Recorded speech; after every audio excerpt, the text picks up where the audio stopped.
There's a pain that doesn't scream. It lingers. It shows up in the quiet hours, in the stillness of night when distractions fade and the mind is forced to remember.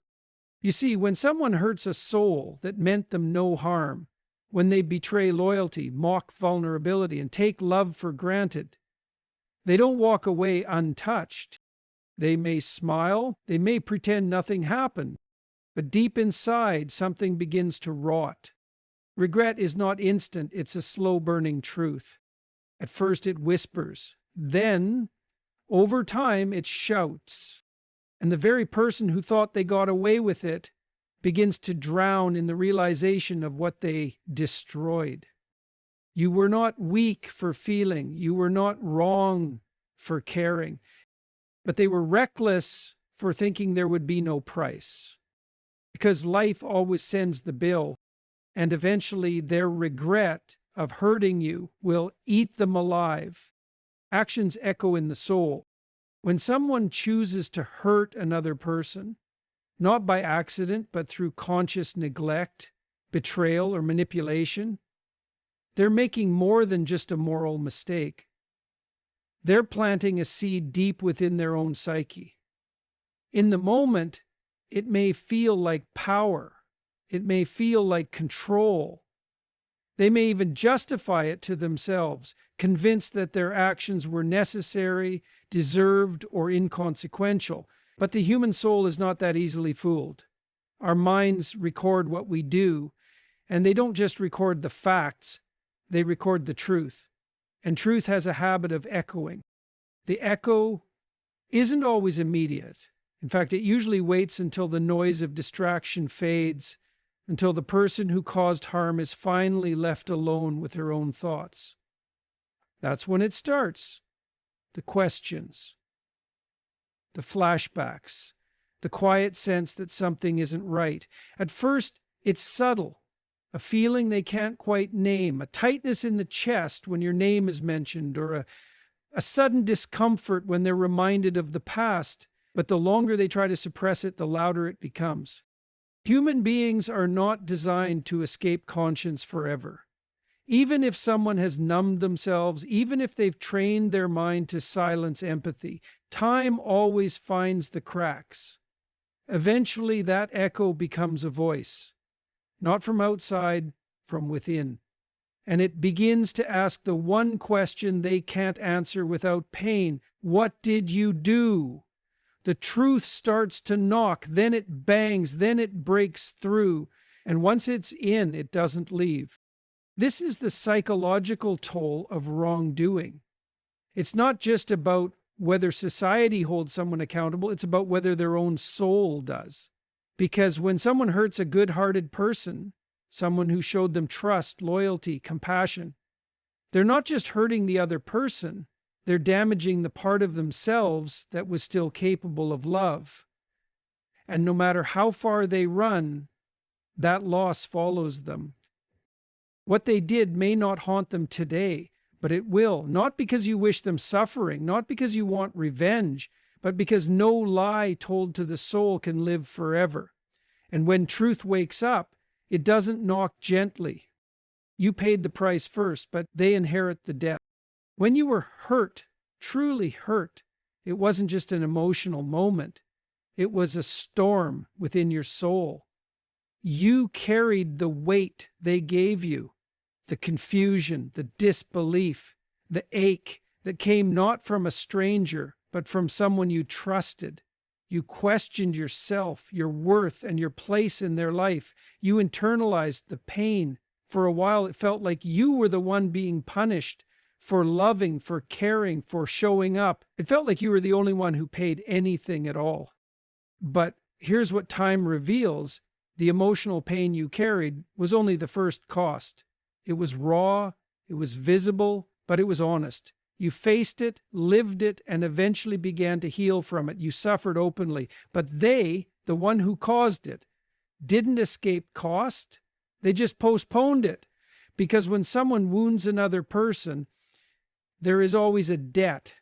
It may not be financial, it may not even be immediate, but life, in its unspoken wisdom, keeps a record, and what is unresolved always comes back. What they inherited was something far more dangerous than your heartbreak. They inherited a debt to their own conscience, a wound within their character, a fracture in their integrity. And that debt doesn't come due all at once. It creeps in slowly. It shows up in broken relationships, in recurring patterns, in the inability to experience genuine connection again. It shows up in the form of missed peace, sleepless nights, and the unbearable weight of knowing that they once had something pure and destroyed it. You see, when you go through pain and you grow, you gain wisdom. But when someone inflicts pain and avoids accountability, they accumulate guilt. They may not name it as such. They may distract themselves with work, attention, even new relationships, but nothing truly erases a soul-level debt, because every time they look in the mirror, somewhere in the back of their mind is a quiet recognition. I did that. I caused that. And that truth sticks. It roots itself, and it waits until they're ready to face it, or until it consumes them. You were the one who bled first, but they are the ones who now carry the internal bruise that doesn't heal. Not because you cursed them, not because you wished them harm, but because that's how moral reality works. You were honest in love, and they were reckless with it. And life does not allow such imbalances to stand forever.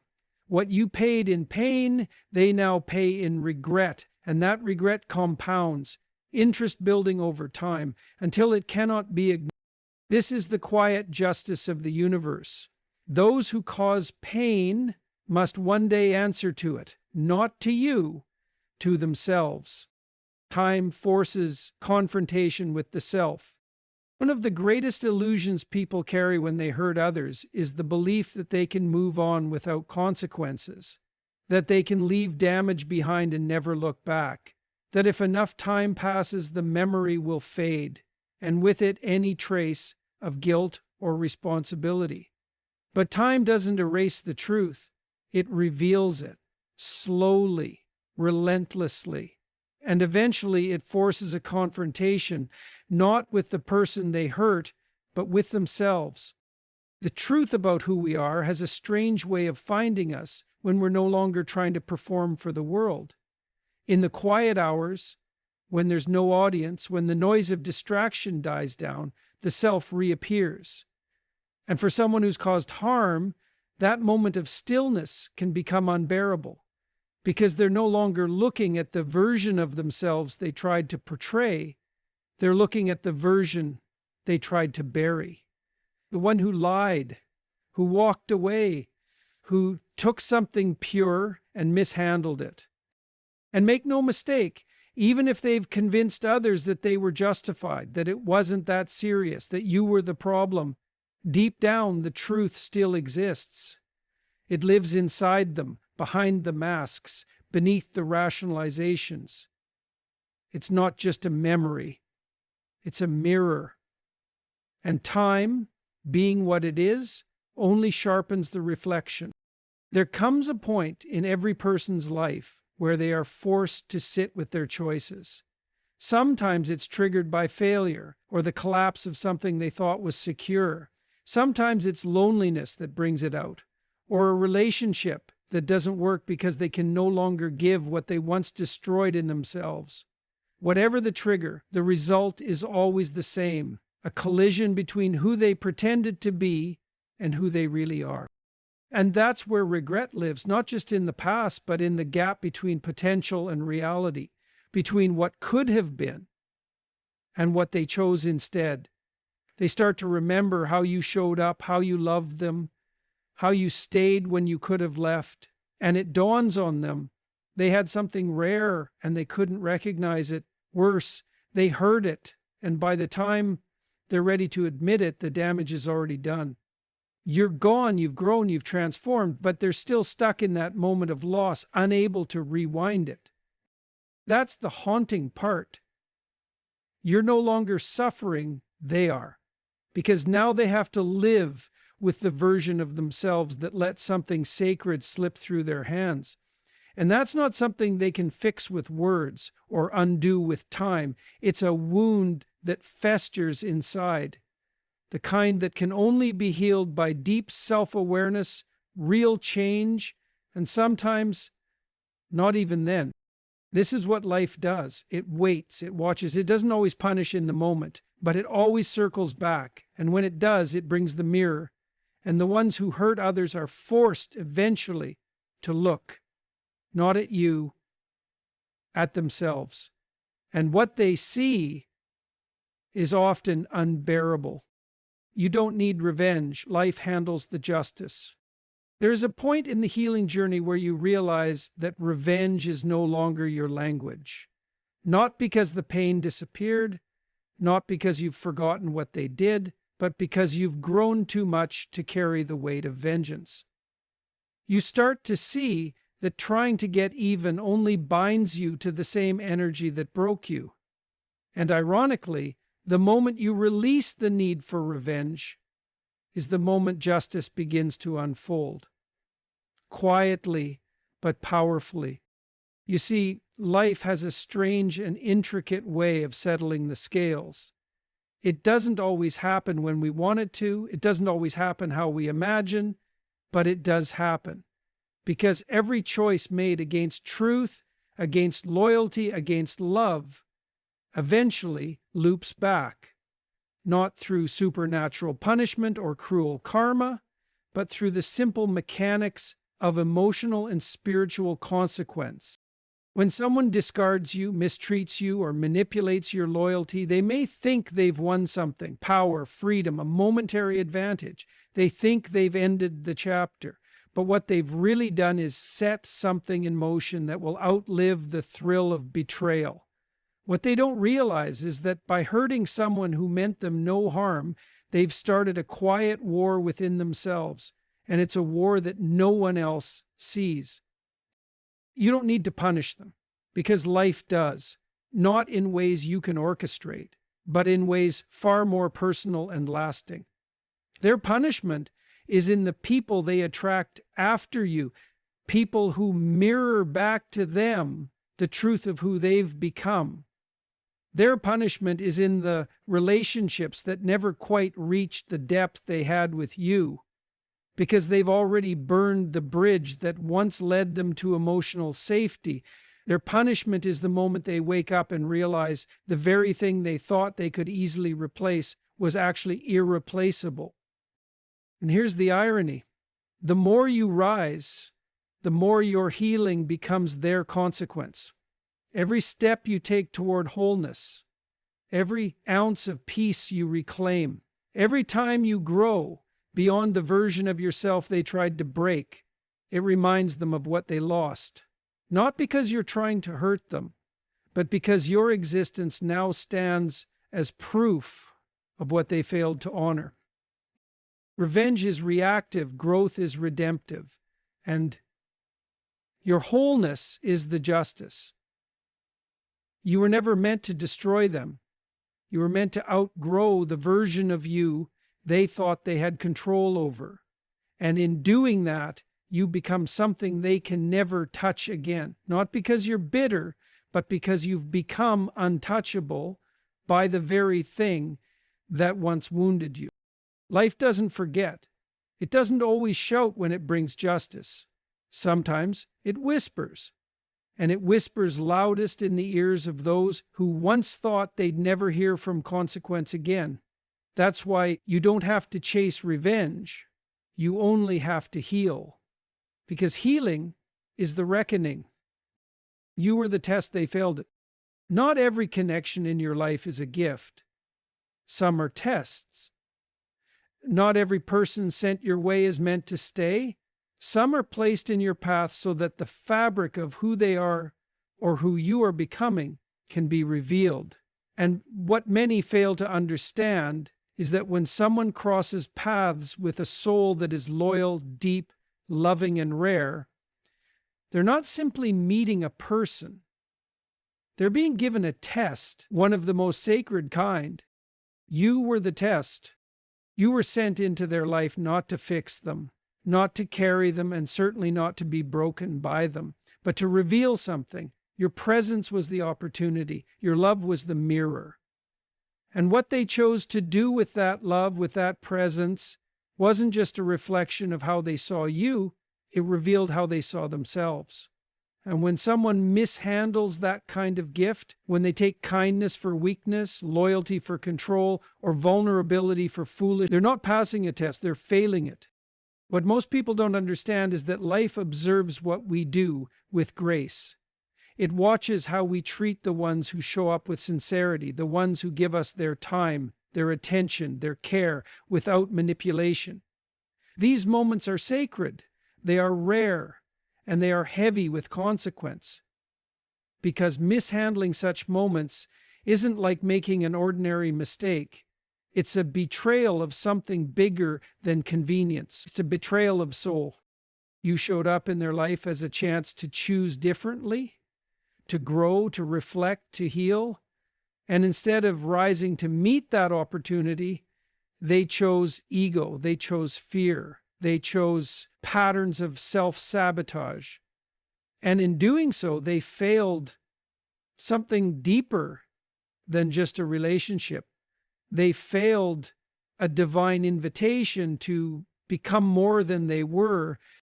And now that failure speaks to them, not through your words, but through your absence. It speaks when they meet people who lack your depth, when they try to build something new but realize the foundation they had with you can't be replicated. It speaks in those sudden, intrusive memories, when they hear your name or see someone who reminds them of you, or visit a place that still echoes with your voice. That's when the weight of their failure shows up, not as punishment, but as truth. Because the truth doesn't just visit them once. It loops, it lingers, it circles back at the most unexpected times. It visits when they lie awake at night, scrolling through empty conversations, wondering why nothing satisfies anymore. It whispers to them in quiet rooms, when everything else is faded and they're left with the realization that they had something meaningful and they let it decay in their hands. And it's in those moments that regret is no longer abstract. It's real, it's heavy, and it eats at them. Not because you wanted it that way, not because you wished them pain, but because that's what life does when a test is failed. It doesn't bring destruction, it brings reflection. And that reflection, if ignored too long, becomes regret. And if resisted further, that regret becomes torment, not the dramatic movie-style torment, the slow, gnawing kind, the kind that shows up when joy should be present but isn't, when peace should be felt but is absent, when something in the heart feels permanently missing and they don't know how to get it back. That missing piece is you, not in a romanticized way, not because you were perfect, but because you were real, you were honest, you were present. And when they chose to treat that as disposable, they made a decision that would cost them something they didn't even recognize at the time. That's the tragedy of emotional immaturity. It doesn't see the value of what it has until it's gone. And when it finally understands, the door is no longer open. But here's where your story changes. They may have failed the test, but you passed it. You didn't let their behavior turn you bitter. You didn't let their inability to love cause you to stop loving. You didn't let the betrayal destroy your ability to trust, even if it took time to rebuild. You remained who you are. You grew stronger. You healed. You evolved. And in doing so, you passed a test they didn't even realize they were taking. You chose transformation over retaliation, self-respect over self-abandonment. You chose to rise. And that rise, that elevation, that new version of you, it's out of reach for them now. Not because you've become arrogant, but because you've become aware. Aware of your value, aware of your boundaries, aware of the difference between someone who is ready to meet your soul and someone who only wants to feed off of it. And once that awareness takes root, you no longer entertain the kinds of energies that once drained you.